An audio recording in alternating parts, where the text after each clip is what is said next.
Coming up next on the Passion Struck podcast.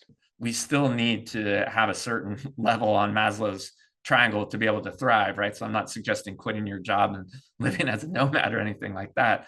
What I am suggesting is that you should look at time in a similar fashion as you do money, because ultimately anyone who's smart can make more money, but you can never make more time. Welcome to Passion Struck. Hi, I'm your host, John R. Miles, and on the show, we decipher the secrets, tips, and guidance of the world's most inspiring people and turn their wisdom into practical advice for you and those around you. Our mission is to help you unlock the power of intentionality so that you can become the best version of yourself. If you're new to the show, I offer advice and answer listener questions on Fridays. We have long-form interviews the rest of the week with guests ranging from astronauts to authors, CEOs, creators, innovators, scientists, military leaders, visionaries, and athletes. Now, let's go out there and become Passion Struck.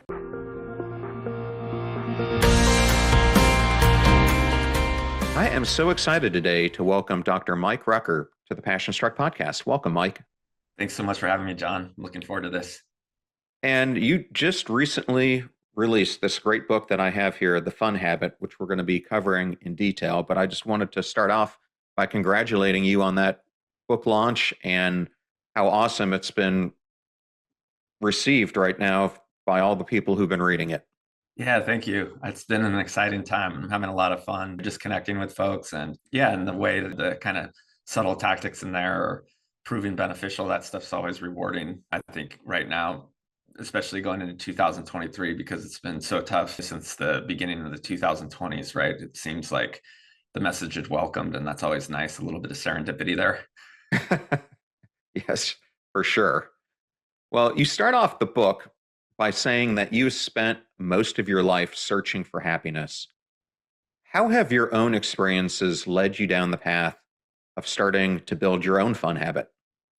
Yeah, so I'm a charter member of the International Psychology Association, and why that's important for folks that don't know what positive psychology is. Cheek Set Me High created flow, and that kind of started the movement. But around the beginning of the millennium, Marty Seligman came out with a book called Authentic Happiness, and a lot of practitioners were excited about using tools of psychology, not necessarily to treat deficits, but to help enrich people's lives and help them flourish, right? And so the reason I bring that up is I got excited about that science when everyone else did. And so from that time on, I was really studying the tools of the trade and really trying to make myself as happy as possible. And so what I talk about in the book is really trying to optimize my life quite a bit for that. I was really outcome focused. I was also part of the quantified self movement, which is essentially just life logging, right? So I was getting so geeky about it that if I had a good day, I'd write down why it was and look for correlations and things of that nature and really try and over optimize my life. And in 2016, I had a couple unfortunate events. My younger brother suddenly passed away from a pulmonary embolism, and I had been a lifelong endurance athlete enthusiast and found out that I had advanced osteoarthritis and I needed a hip replacement at a young age, and I wasn't going to be able to run again. And so I really got walloped. And up to that point, I'd been optimizing for happiness. So I was like, okay, bad things happen, but I love positivity. I'll figure out a way to will myself out of it. And unfortunately, what happened was as I was trying to do that, I realized I was making myself more unhappy. And the tools of the trade are certainly helpful in a lot of situations. But I think what we've learned now, just to jump ahead, because serendipitously, a lot of research came out at that time as I was going through this process, or created this overt concern about achieving happiness in the West that's become quite problematic. And why that is that when we ruminate on where we want to be in these times of despair, it can create a lot of dissonance, which ultimately can lead to really poor mental hygiene and in some cases even contribute to mental illness. And that was the path that I was on. So if these tools in some periods of your life become problematic, what can you do? I mean, essentially, are we being told that we just need to sit in this pit of despair? And so I needed to figure out, okay, it's an appropriate response to not be happy through tragic loss, right? But it doesn't mean that your life needs to be devoid of joy and delight. And so if that's the case, what can you do? And that's how the fun habit started. Well, I'm very sorry about your brother. My father, over the holidays, had a pulmonary embolism and had to be life flighted to a hospital, and they ended up catching it just in the nick of Oh, time. thank goodness. I'm glad to hear that. Yeah, and they also discovered that he had it also in his knee. So the feeling is the clot probably started there and moved up, but it can happen so suddenly. I have a friend of mine I went to college with whose brother flew for Delta Airlines and flew the long hauls overseas. And at some point in his 40s, the same thing happened to him. So, Yeah, my um, brother was a big guy, and they think that's he had to fly a lot for work. It's certainly, yeah, it's unfortunate. I think obviously there's various reasons for various folks, but we believe that's likely the cause that he had to fly a lot, and it probably was in his legs as well. yes, and he was a comedian, if I have that No, correct. we loved comedy. So you're referring to the fact that I talk a lot about comedy in the book, and that was really an ode to the fact that's something that we really enjoyed together. We went to Second City, and we grew up in Davis, so we go to local comedy clubs in Sacramento, but we really had a fondness for it. And I think comedy is a great example of folks that do lighten the mode, but what do they say? Like comedy equals tragedy plus time, right? And so I think it's a nice way to highlight a lot of things in the book with regards to the fact that we can laugh and enjoy life and bring delight even when we're going through painful periods. Well, speaking of Second City, my both my mom and my aunt grew up outside of Chicago, and my aunt went from elementary school through middle school with Bill Murray. Oh, And amazing. she tells me this story that one time she was getting off work. She's an attorney, and it was pretty late at night, and she's walking up this alley, and all of a sudden, someone grabs her from behind. You can imagine what's going through her mind, starts twirling her around, and it was Bill Murray. That is wild. And she said he even to this day still comes back for elementary school and middle school reunions. I don't know who in the world does that. I don't even think my elementary school has one, but I digress. No, but I think Well, he's a good example. I know in recent months, unfortunately, he has a little bit of controversy surrounding him, but the idea that he's invited these things, right? In the beginning of the book, I talk about Will Novak, who's more of a pedestrian. He doesn't have the celebrity status Bill does, but what I think he highlights is the fact that if you invite this in, right? Exactly what you said. Even if you're an introvert, if you are open to new experiences, then you provide fertile ground for more spontaneity, for connection, which is an important component of fun. Stories abound about how his willingness to just really connect with people and not just be the center of attention. But I think I write in the book where he stayed at a college party to do the dishes just so he could talk with folks. It's not just all about boisterous sort of behavior. And so yeah, I still think it stands. He's a great example of fun. well, he is. I just happened to run into someone recently. He now lives in Charleston, and there was a Christmas party that they went to a year ago, and it's this huge party that was put on. And outside, there was this gentleman in a skull costume who was just sitting outside on the porch. And the owner of the house comes over to him and goes, I don't think you're invited to this party. Can I ask why you're here? And he takes off the mask, and it was Bill Murray.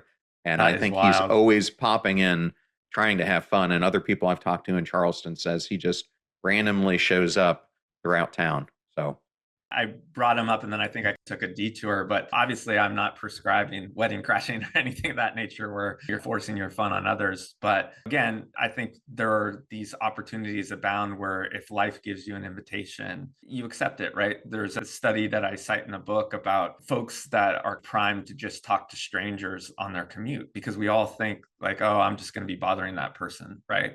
But in this particular study, 90% of the people on both sides really welcomed that connection. Like at the end of the day, there's certainly going to be people that put on their noise canceling headphones and are like on their computer, might maybe working on a presentation. You don't want to bother those folks. But so many times the funnest person could be standing right next to us and we don't notice. And so having that prime that like we all do want to talk to each other and we do want to invite people in as long as there's this level of psychological safety, but we've all been so guarded, right? Especially coming out of the pandemic because we fear for personal safety and things of that nature. there needs to be a corrective that for the most part, people are really friendly, and that's where fun thrives. Yeah, well, I will have to say, even in my own experience, talking to people on planes, random strangers, has turned out to yield some of the best conversations I've ever had. Yeah, because just think about it. That's where outside ideas come from, right? And that type of novelty can be sometimes it's not great. There's a little bit of risk involved in that. But oftentimes, introduction to new ideas or just connecting with things that aren't necessarily in your sphere of influence can be some of the most rich memories you have. Like, oh my goodness. And then also just the drudgery of being on a long plane flight, right? You mitigate that for both people. And oftentimes you need to be the one to make that invitation. So, not to sit with this topic too long, but I think it's a great example of just one of the many things that we've created these social norms that block full experiences out. And if we just only realize the folly and what these habitual behaviors that we've engaged in, and we can change that, then we can invite these subtle things that are more pleasurable. And then it just makes you like people more, right? You realize that we are a lot more alike than we are different. Well, that was a great lead in to where I wanted to take the conversation anyhow. And often on the show, I talk about how we're all born into circumstances that we can't control. Our parents, our siblings, the zip code we're born into, which side of the poverty line we sit. But how have we been conditioned by society to believe that trying to have fun is childish? So I think there are a lot of different headwinds, right? And so for different people, it's going to be different things. So I can give a bulleted list, and some might apply to some people, and some that's not the way I was raised. A lot of it can be the Puritan work ethic, especially here in the West. We sort of champion busyness and we champion productivity. I mean, that doesn't necessarily mean that you can't be someone who likes to achieve, but we've gone overboard, right? A trending topic on LinkedIn in the last couple of weeks is that 1 out of 4 employees are so burnt out, they just don't know how to enjoy life, right? And on the leisure side, which is the space where a lot of fun lives, right? That transition ritual from work life to personal life, we're second to last with regards to developed nations with the amount of PTO we give, right? I think I forget what the last place country is, but I'm at second to last out of all developed countries. And so, why is that important? We know that similar to sleep deficits in the 90s and how asinine that is, because if we're not sleeping, we're not able to be productive people. That same illumination is now happening with leisure. We know people that don't take a little bit of time off the table for themselves ultimately aren't able to be the best versions of themselves the next day. A lot of the science that supports this is called the hedonic flexibility principle. And so what we know is that if your life is devoid of fun and joy all the time, ultimately you're going to burn out and you're just not going to be able to be productive. And so to answer your question, what has happened is we've championed this ideal that we need to see the world through this lens of duty, that we just have come to undervalue it. There seems to also be an evolutionary kind of component to it that doesn't apply to modern life, but certainly did back when bears and tigers were attacking us. We have a propensity to undervalue the idea of reminiscing on pleasurable experiences and overvalue fear and things that we potentially need to learn for our own safety. But what that leads to is things like doom scrolling, right? Where we're essentially always open to negative information, and we tend to devalue or spend time in thinking about pleasurable thoughts or engaging in pleasurable activities. There's also this sort of thing that's happening where we are living longer and we're also having kids later, right? So there's this concept called the U-shaped curve of happiness. And we just have a lot more duty, more responsibilities than we've ever had. So many of us living between 30 and 60 are not only taking care of children, but we're also taking care of our aging parents who once could help with the children. But now, like for instance, I'm in Sacramento right now, seeing my parents in Davis, California. They're in their 80s. I mean, they can't help me with my 6-year-old and my 10-year-old, right? And so these are new phenomena. And so there's a whole host of different reasons why our lives are so overprescribed. But the thing is that once we get into that state, we don't even really have the resilience to integrate fun back into our lives. So it requires just to course correct in the sense that realizing that you do have more agency and autonomy over your time than you thought. And that when you are experiencing joy in your life, that allows you to have a little bit more vigor and vitality to things that you do, which then creates this upward spiral instead of a downward spiral that most of us are living in. Sorry, that was a long-winded answer, and I'm happy to break some of those out. But again, it's a complex problem, similar to like when, hey, why are we in a obesity epidemic, right? You can't just point to like plate size or urban development. There's a lot of different headwinds, but especially here in the US, the data is clear that it's become so problematic that burnout is an epidemic here in the US. Yeah, what brings me back to 20 something years ago when was young and in the military and stationed in Rota, Spain. And I had a really good friend who was a Spanish officer. He flew Harriers. And when we were over there, we would get to the office 5:30, 6 o'clock in the morning. I wouldn't leave till 6:30, 7 o'clock at night.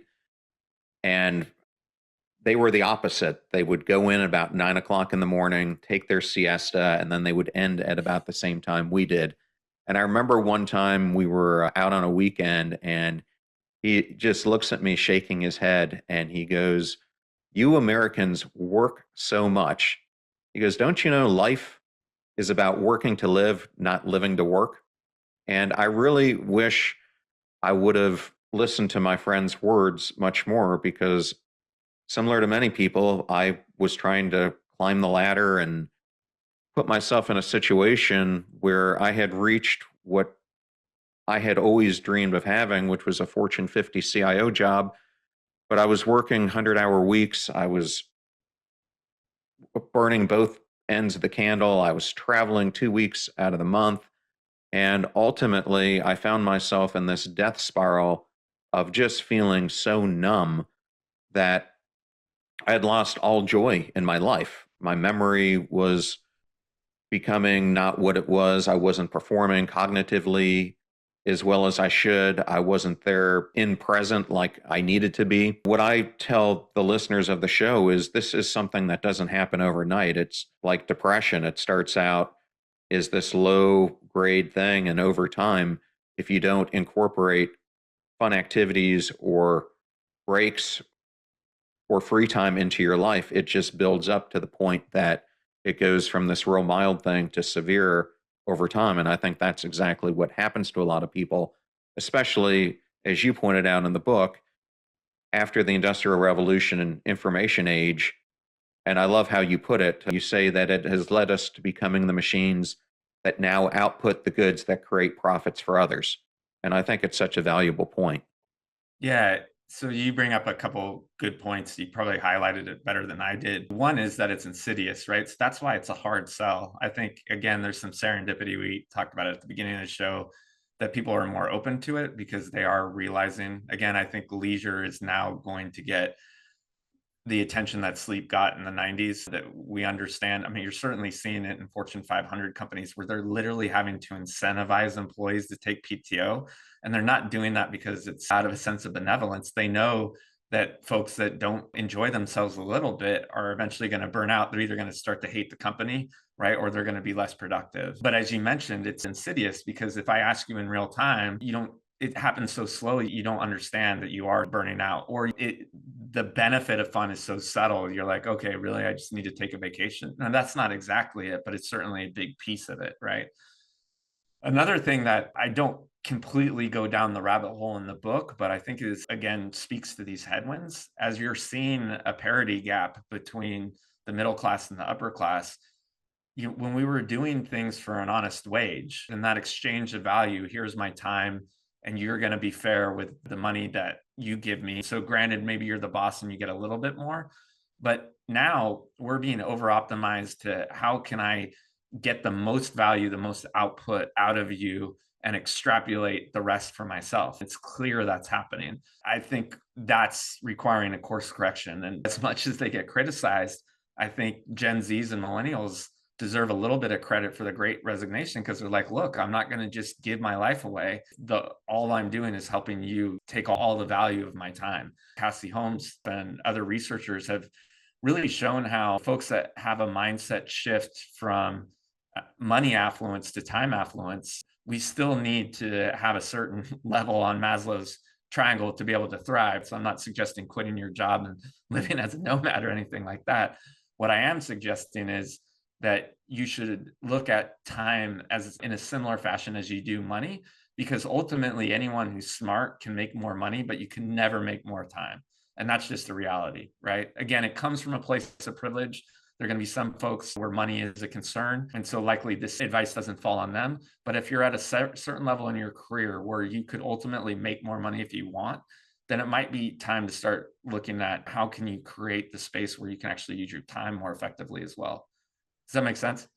Oh, it makes sense. And it goes directly with where I wanted to take the next question. I released an episode with Dr. Robert Waldinger. If you're not familiar with him, he's a psychoanalyst and psychiatrist at Harvard and leads the Harvard Study of Adult Development. But in 2007, he did a huge study on millennials and asked them what is most important in their lives.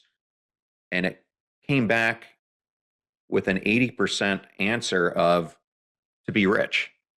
And out of that 80%, 50% then also said the secondary goal they wanted to have was to be famous.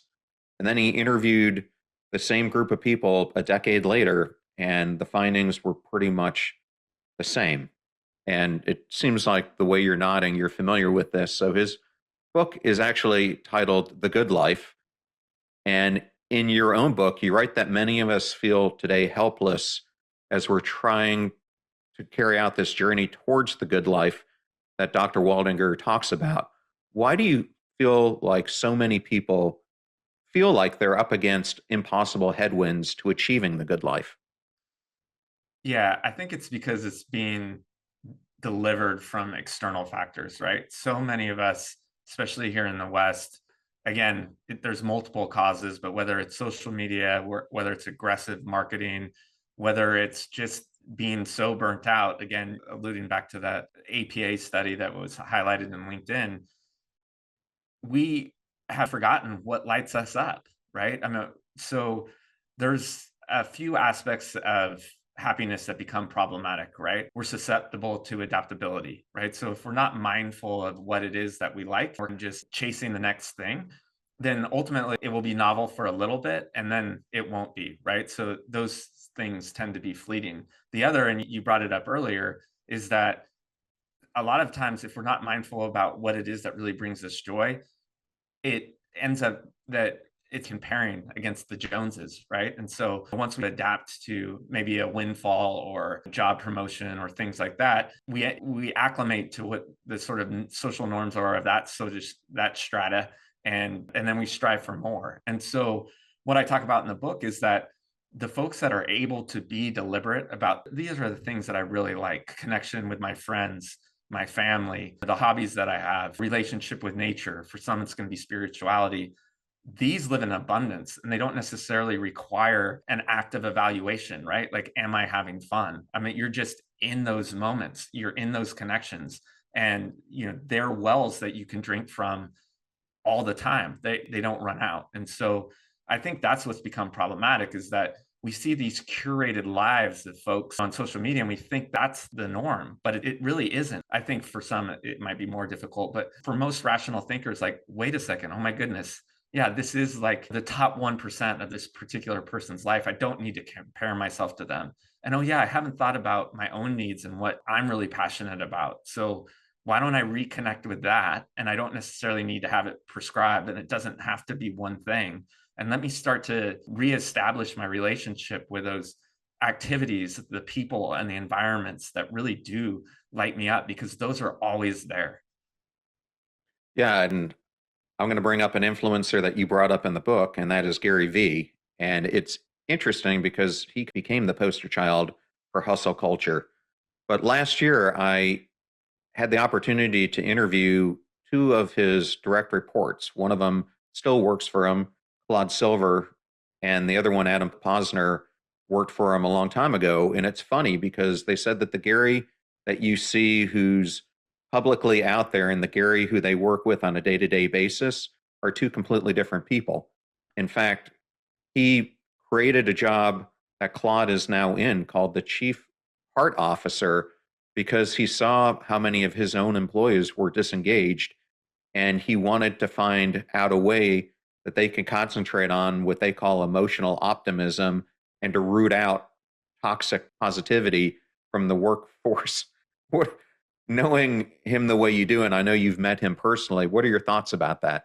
Yeah, so we connected personally. I mean, to his credit, he's so gracious with his time, right? So we talked on the phone. I'd still love to meet him in person someday. But yeah, I meant it's so funny you bring it up because one, obviously in the footnote, I say that he has certainly rolled it back, right? So to his credit, now he talks about renewal. And again, I think it's interesting sort of comparison to sleep. But on my own website, and I elected not to delete it. I feel like, again, I don't want to prescribe being critical of a curated life and then curate my own. But I remember seeing a TED talk or an inspirational talk when I was an inspiring entrepreneur where he essentially said, stop watching Lost, put your kids to bed at 11 and grind it out till 3 in the morning. And we now know how asinine that is, right? I mean, a lot of times to explain this, I bring up just a simple math equation, right?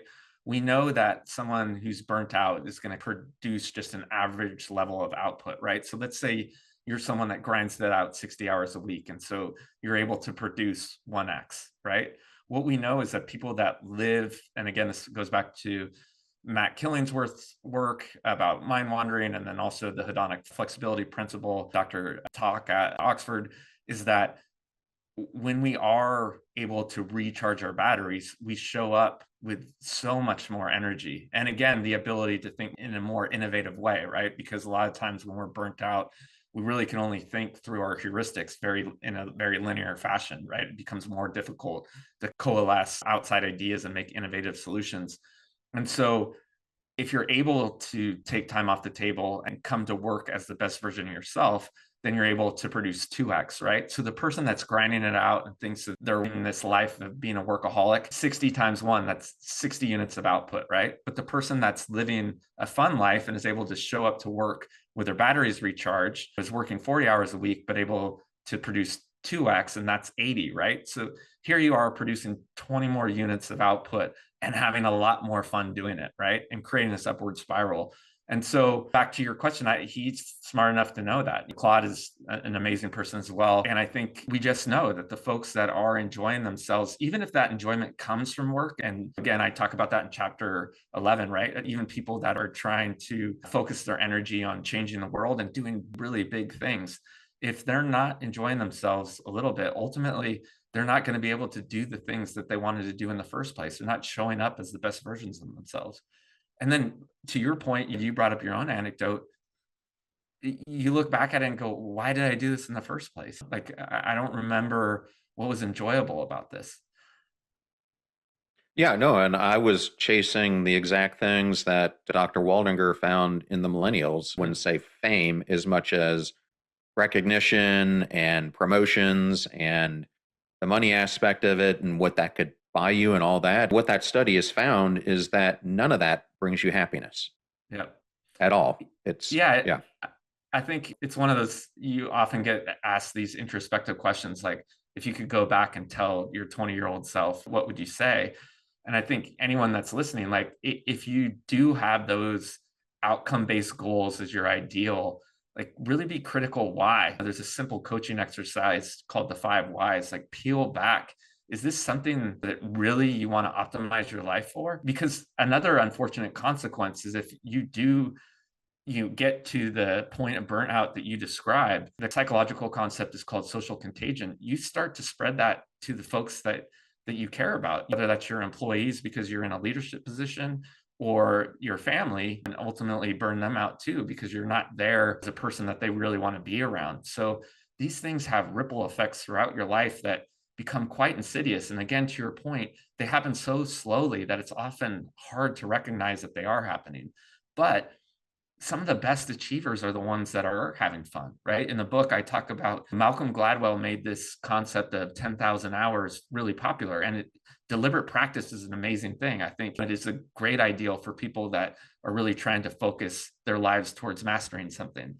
But an important piece of the research that wasn't really talked about in Malcolm's book is the fact that when deliberate practice was over, these folks have a transition ritual and walk away from it so that they can have space between what they're trying to master and these opportunities for renewal so that we can go back to things that we really want to work hard at. And so that is something, again, that deserves a corrective, right? Like for anyone listening that's like, okay, well, fun to me is whimsical. That's fine. But just remember that if you're not engaging in some sort of leisure, that thing that you really want to do is going to become a lot more difficult over time. And for some, ultimately, it's not going to happen at all. Well, I think this is a great way to get into some of your suggestions for how you build fun into people's lives. And in the book, you say that fun has been villainized, marginalized, and ignored, and it needs a do over. And you believe that too many people are chasing happiness. And if you try to do that, it can be a trap. So you go through and outline a simple theory of fun. And maybe just to ground the audience, what are the four characteristics that you found of fun? Yeah, so I'm gonna back that up a little bit. I think for anyone that's wondering what the simple definition is, I break it down using emotional science. And essentially, it's just anything you enjoy doing, right? And so in the book, I refer to it as valence because we look at emotions through a four quadrant model. And what really is the thing that categorizes fun for different people as arousal, right? So some of us are going to really want to engage in things that are like true extroverted activities, right? Like rock concerts and things like that. For my wife, it's something as simple as being poolside and reading an amazing book, right?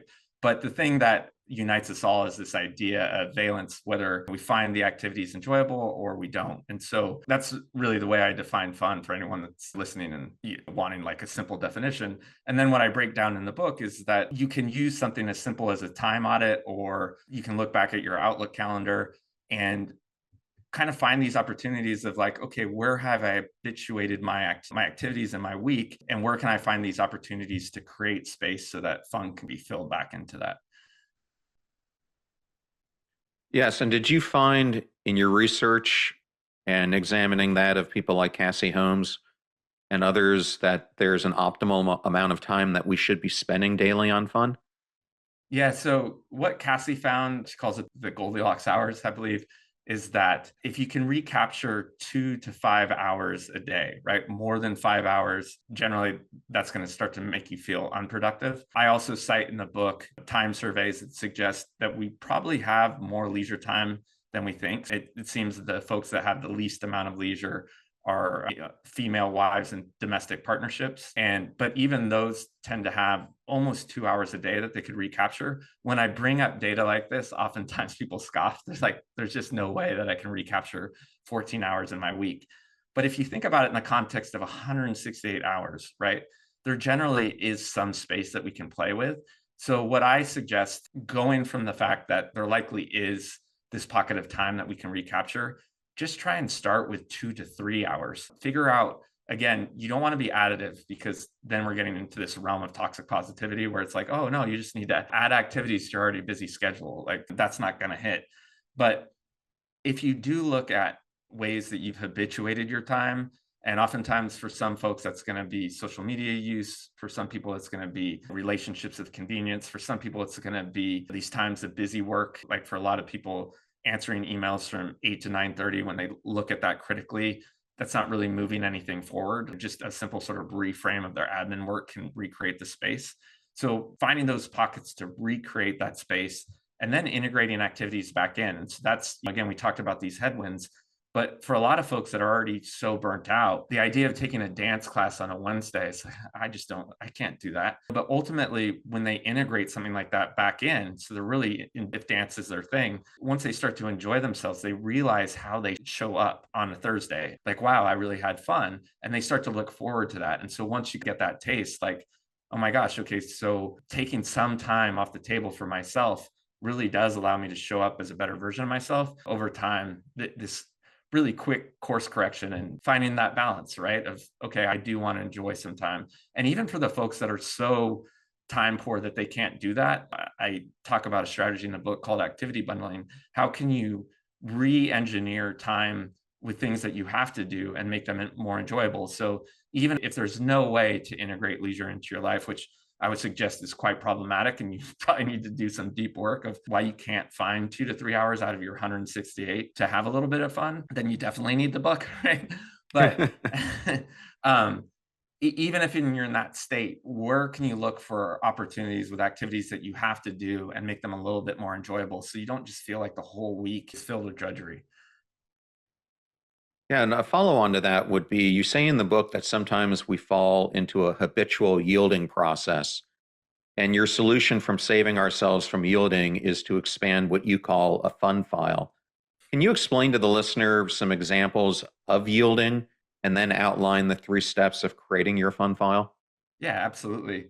So yielding comes from something called the play model. And essentially, it's just a way to easily determine activities that you do find enjoyable and activities that you don't. And so the yielding category are activities that we've habituated, that we think that are fun, but oftentimes when you peel it back, you realize that it's time, what I call in the nothing, right? It's really not contributing to indexing any memories.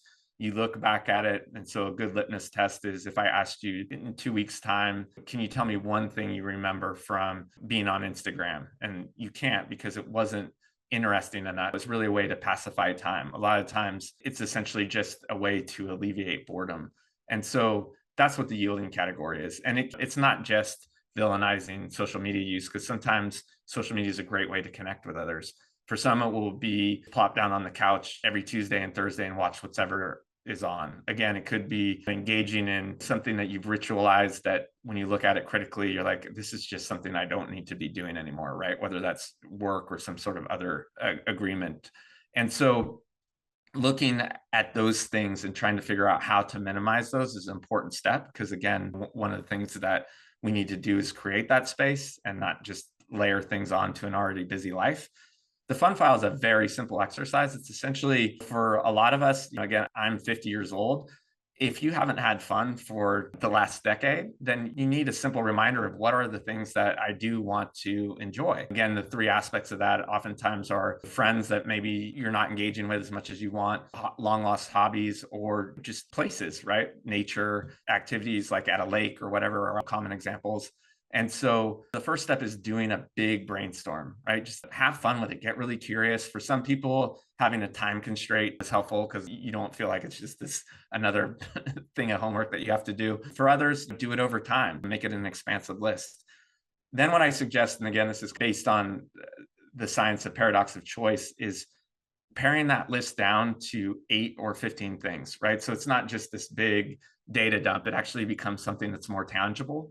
And so the 8 to 15 should be things that are somewhat realistic, right? Like I talk about in the book, I used to do Ironmans, but with now that I have a hip replacement, that's just not something that I could do. So it might initially make the brainstorm, but it's not realistic anymore for me. So I would cross that off. Some of them should be things that are fairly simple to do. Some should be more aspirational. But again, you want to get your big list down to 8 to 15. And then the final step is to make sure that you schedule it, right? And so what we found is that any sort of work obligation that gets on your calendar becomes immutable, right? I mean, we now live by our calendars. Some people even feel they're slaves to those tools, right? And so making sure that you schedule it, and even better if you can do it with a friend, like, hey, let's do this 5K, or hey, I want to meet up with you at a comedy club or whatever it is. And if you're an introvert, it could be a solo activity, but just make sure that it's scheduled so it actually gets done. And again, it goes back to that the subtlety of like, oh, do I really need to do this, right? Because fun has become hard to prioritize. Just prioritize 1 or 2 events and then figure out how that makes you feel. And almost every person that I've walked through this exercise realizes like, wow, okay, that was good. That did fill my cup back up. It contributed to my renewal. Let's try this again. And that's using the fun file, quote unquote, then becomes this sort of act of self-exploration. And you realize that gaining agency and autonomy back over the way you spend your leisure starts to lead to all sorts of positive consequences. Well, I love that. And it's just one of the many tools that you outline in the book. And I wish we had time to go through all of them, but we both want people to buy this book. So there's that as well. Well, speaking of things that you've brought up in the interview already, you mentioned Abraham Maslow. And I was lucky enough this past year to have 3 scientists on the show who are leading experts on peak experiences: Scott Barry Kaufman, David Yaden, and David Vago. 2 of them actually were mentored by Marty Seligman. And all are researching it in different ways. David Yaden is examining how psychedelics and altered states influence it. David Vago is examining meditation and mindfulness and how it can put you into peak experiences. And SBK is examining how choosing growth and expanding our human potential coincide with peak experiences. In your own book, you outlined 5 gateways to peak experiences. And how did you develop your theory, and what are some of those gateways? Yeah, so I borrowed a lot from gaming, which I think is a little bit unique in my approach and maybe novel. But I talk about this psychological concept of edge work. And so, where can we play with those boundaries of not necessarily really engaging in risk, although that's certainly a component of it, but these things that one invite the opportunity for awe and wonder, and also opportunities to stretch our understanding of our connection with the things around us. I call these activities in the living quadrant when we are able to create these opportunities by inviting them in, whatever that means to you. So again, it could be a connection to nature. It could be really mastering a new skill, excuse me. It could be the opportunity for engaging in some sort of risk behavior. And then again, it could be, this is another facet of mastery, but something that really leads to these opportunities for personal growth. Making sure that those are also a component of your fun habit allows you to then stretch your understanding, right? Create this connection to something much bigger than yourself. I call it the transition from a me state to a we state. And once we do that, we can transcend our sort of human desire for meaning making. And so that's what really leads to these opportunities to invite peak experiences in, right? Because we realize that we're a little bit more insignificant than we thought, right? Like this connection to something much bigger. And again, it could be your relationship with mastering a skill, could be your connection to something that you feel is greater than yourself, spiritual quest or nature, these elements of nature. And so just making sure that those are a component. Once you do the initial course correction, developing your fun habit in this way really can lead to those peak experiences. Yes, I absolutely agree with many of those. And in my own upcoming book, I have a framework that lays out kind of 5 transition points on your path to becoming passion struck. And the last one is really that switch from me to we, and how much doing so opens your life up to all different sorts of aspects of meaning, transcendence, and ultimately captivating more happiness and meaning into your life. Well, society's response to our overscheduled life has been, as you say, to stress enjoyment in the moment and the power of the precious now. And in chapter 3, you introduce something called the savor system. But what I wanted you to concentrate on was the R in savor, because one of the things I coach people on is something I call the deliberate action process. And I think the thing that we often most mistake is measuring our output. And R in your savor methodology is reminiscing. And why do you believe that reminiscing and enjoyment after the moment is where our focus should be instead of in the present? And what are some strategies to do that? Well, just to be clear, so I do suggest that when you're in your activities, you certainly should be mindful of them, right? I think what I write about in the book is that we've undervalued this idea of relishing things after the fact. And so oftentimes, and again, it goes back to this work comes from Dr. Timothy Wilson and others, to this fact that we undervalue allowing ourselves to simmer with good experiences, right? And so relishing being the last component of savor is an act of being able to savor fun things after the fact, and that's okay. And so it can be an act of gratitude. I talk about various different ways, creating artifacts, creating a journal, but using those experiences. So as we develop our fun habit, being able to remember those things and use those as opportunities to expand fun's value becomes extremely important, because again, we've forgotten that fact. We're always ruminating on our worries and right, this low level of anxiety about what we need to do next, when a lot of times, especially if we see ourselves in rumination for hours at a time, like if you're the type of person that sits in bed 1 hour a night just stressing about the next day, use those opportunities for these acts of reminiscing can be really helpful because one, it allows you to expand the benefit of fun. But two, to your point, it gives you rich about what are the things that you like. As you're thinking about what you enjoy, you can then decide, okay, I really want to integrate these things more because this is something that really fills me up. And then it's also a great opportunity to reach out to others because if you're reminiscing, I talk about using primes, and there's a reason, right, that Facebook has those things that bring you back to the next year. And the problem is those things that bring you back are based on their algorithms, right? Like, did this particular thing get likes and get comments? And again, that just goes to show you here's an external sort of a reward mechanism that's not of your own making. So, what I suggest is if you really had a great time, why don't you put a reminder for yourself the next year, especially if it's an intimate thing that you wouldn't put on Facebook anyways? One, you'll remember it, right? So it'll bring you back to that moment. But two, it might be a nice nudge to actually connect with that person and make sure you do something with them. And if nothing else, just reaching out and letting them know outside of the realm of social media, like, hey, I was just thinking about this, the trip that we had and how much it meant to me and how much I miss you. That reignites that social connection you have with that person.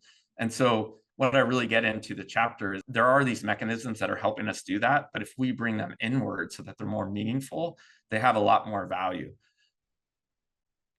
I love that whole chapter, and I think it's so important because we don't look back enough as we should and use that to power how the future present moments that we live in could be made even better. I think one of the most important aspects of finding a life worth living is finding a way to bring your fun habit to work, which is something that you go into in chapter 9. And I had an interview a few months ago with Juliet Funt, and she wrote a great book that's all about the importance of white space. And it ties into your premise that's having a sense of autonomy during the workday can help us recover from work stress. What is the importance of doing that? Yeah, so this really falls back on my initial academic work in workplace wellness. And it's clear the underpinnings of this are from social determination theory.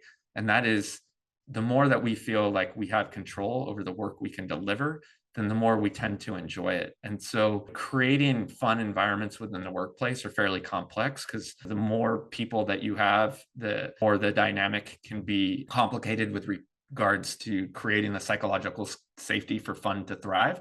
So certainly think that's an ideal that people should strive for. But I had a choice when I was writing the chapter. Do I write it for the individual or do I write it for the leader? And since the whole rest of the book was really meant to talk to the individual reader, what I suggest is exactly what you shared, is that you have a lot more control to create fun within your workplace than you think.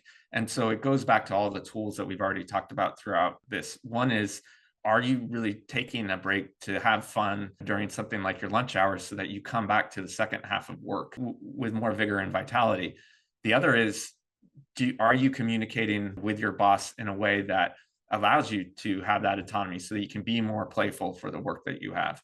And so there's all sorts of different tips in there, and it's going to be unique to each person's point. I'm not familiar with our white space, but that it sounds spot on. How do you create a more playful environment by one, making sure that when you are staying productive, you're communicating it well, but two, how can you regain a little bit more of the time that you have in your workspace so that you're able to really do it the way that you want to?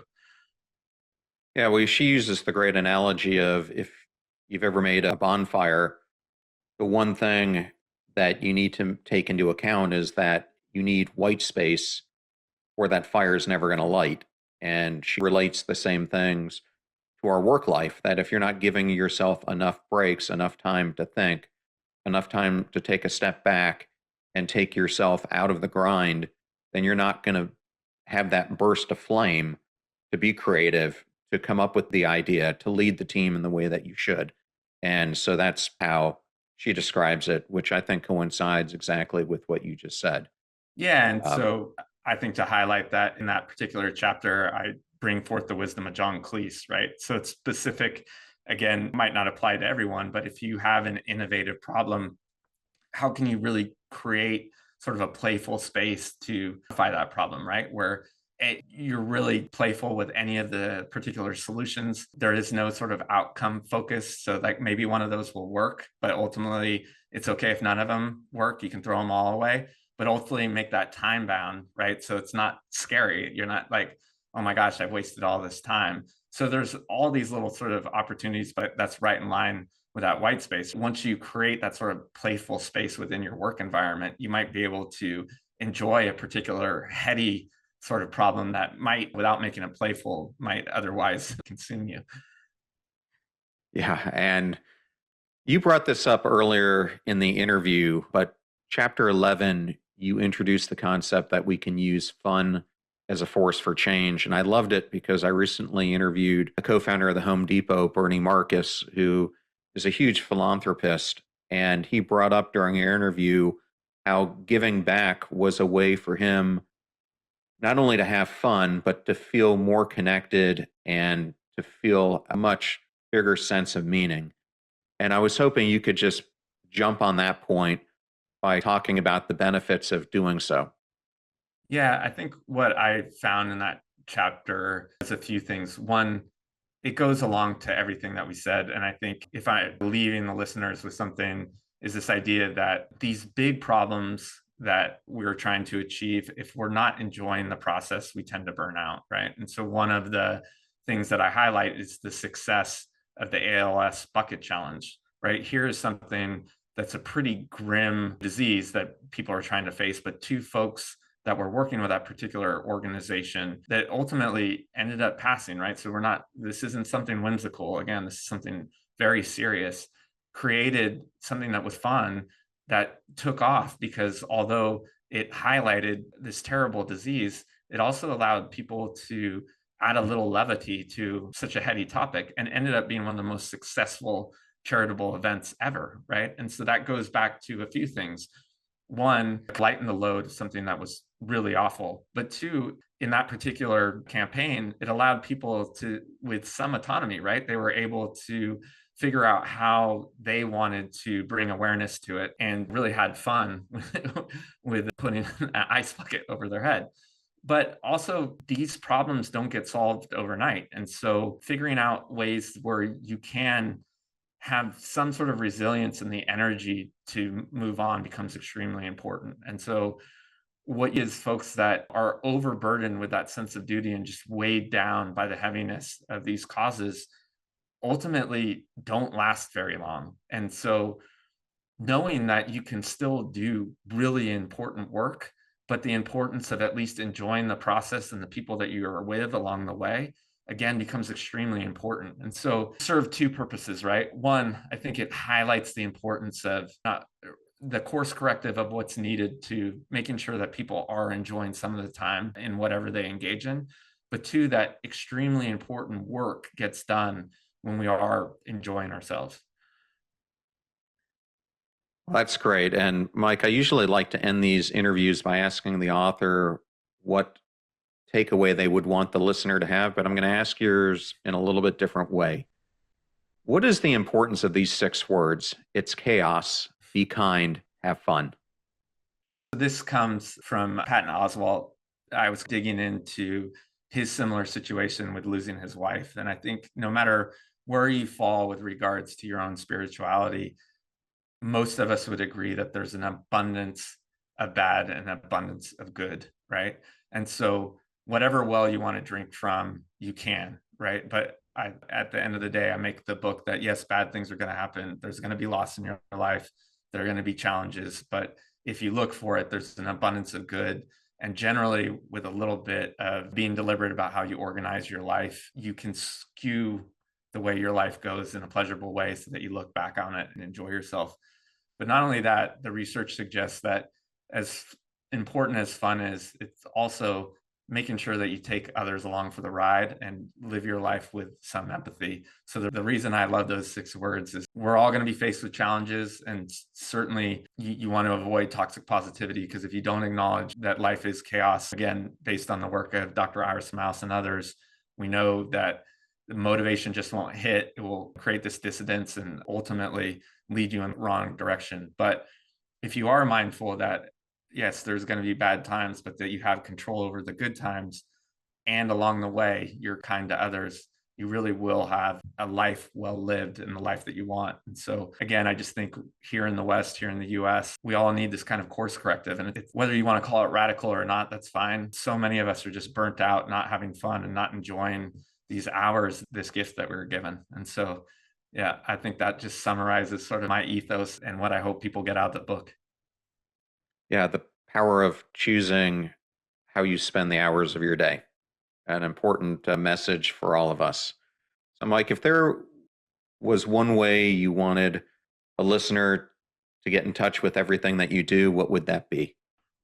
Well, absolutely. I'd love it if you support the book. I think it took 6 years to make, so we really refined it. And I tend to be very verbose. So I had a great collaborator, Sarah Grace. And so I think the book is all the wisdom that I was able to find through my own journey condensed in something that's very approachable. My website's michaelrucker.com. So I tend to write longer form content on there and really focus on the science. So if you don't feel like investing in the book, you can certainly find a lot of my work there too. And feel free to reach out on any of my social channels, which are all available on the website. I'm pretty approachable. And I'm here for the dialogue. Well, great. Well, Mike, thank you so much for the honor of being on the show today. And congratulations again on your great book that we just covered Tip of the Iceberg on. And for those who are listening, again, it's called The Fun Habit. We've referred to it a bunch of times, but we can't say it enough. Thank you so much for having me on, John. This was a pleasure. You're very welcome. I thoroughly enjoyed that interview with Mike Rucker, and I wanted to thank Mike Shidakar and Atria Books for giving us the honor of interviewing him. You're about to hear a preview of the Passion Struck podcast interview I did with Lisa Honig Buxbaum, who leads Soaring Winds, a not-for-profit organization that is devoted to inspiring children, families, adults, seniors, and healthcare professionals to take active roles in self-healing to experience greater physical, emotional, and mental well-being. She is the author of Soaring into Strength, Love Transcends Pain, her debut memoir. Most people are miserable because they think that happiness is a trait, like you have red hair or you're very tall, but happiness is a state. It comes and goes, it ebbs and flows. So optimism, learning how to cherish those micro moments of positivity by being fully present. Like, wow, I'm sitting here at this table and both of my sons are here and my daughter-in-law is here and my 85-year-old mom is here and my husband and my grandbaby. This is great. This is a moment. Take it in instead of like, okay, let's clear the table. Let's have dessert. So optimism, it comes and it goes, but if you can experience those micro moments and savor them, you're doing really well. The fee for this show is that you share it with friends or family members when you find something useful or inspirational. If you know someone who would really like to have more fun in their life, then definitely share today's episode with them. The greatest compliment that you can give us is to share the show with those that you love and care about. In the meantime, do your best to apply what you hear on the show so that you can live what you listen. And until next time, live life passion struck.